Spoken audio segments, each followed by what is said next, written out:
When I worked at the Cherokee Heritage Center for over 20 years, we held classes, and I was in charge of the classes. I wasn't always the teacher, sometimes I was, but there were students and people who were hungry to learn about the culture, the arts, basketry, pottery. I've seen some of those artists that came to those classes learning enter this show. So even myself, I consider myself a student of Cherokee culture always, but to see those students learn and craft their own pieces, to have their own signatures, if you will, of their artwork, it's a very satisfying, fulfilling feeling.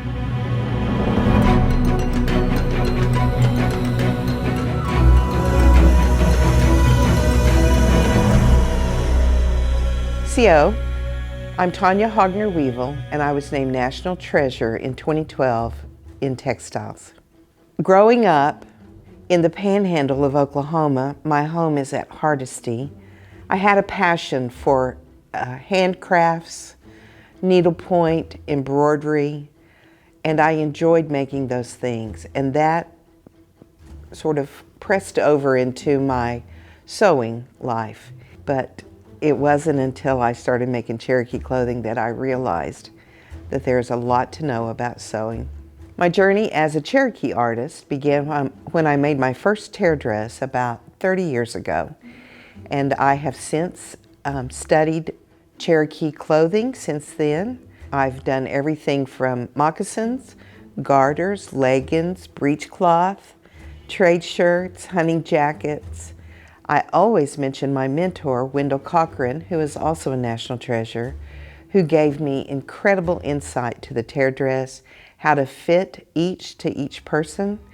And so I always want to say that Wendell was my inspiration and my mentor, and without him, I wouldn't know what I know about Cherokee tear dresses. This year, I was fortunate to win the grand prize at the 51st Trail of Tears Art Show.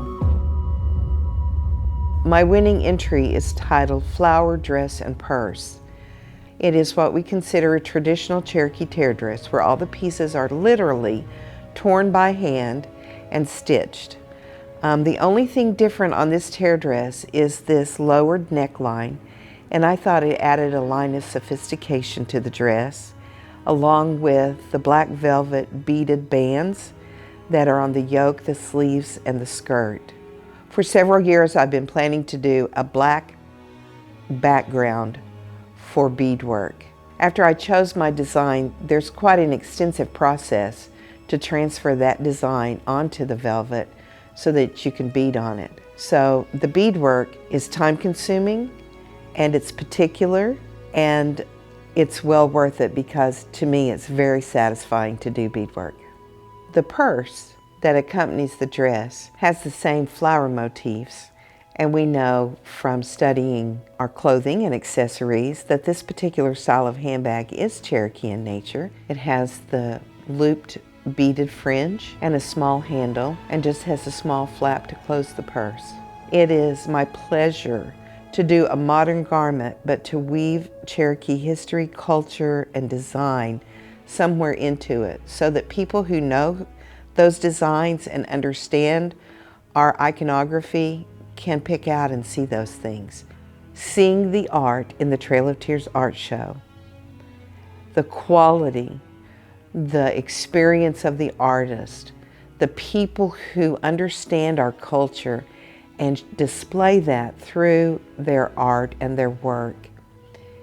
I was stunned to know that a tear dress and my work was the best of the show.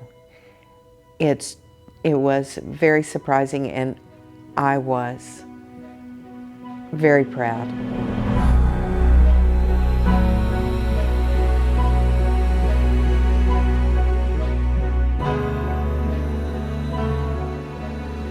When visitors come to the gallery and view the art show, I hope they take away the beauty of the culture. Not in just one piece, not in a painting that shows one or two things, but in the beauty of the shell work, in the beauty of carving, in the beauty of weaving, in the beauty of handmade textiles. because those are the things that our ancestors did. And to perpetuate that in a way that shows the culture and the beauty of the culture, the aesthetics that make us Cherokee, is what I hope people will take away with when they view the show.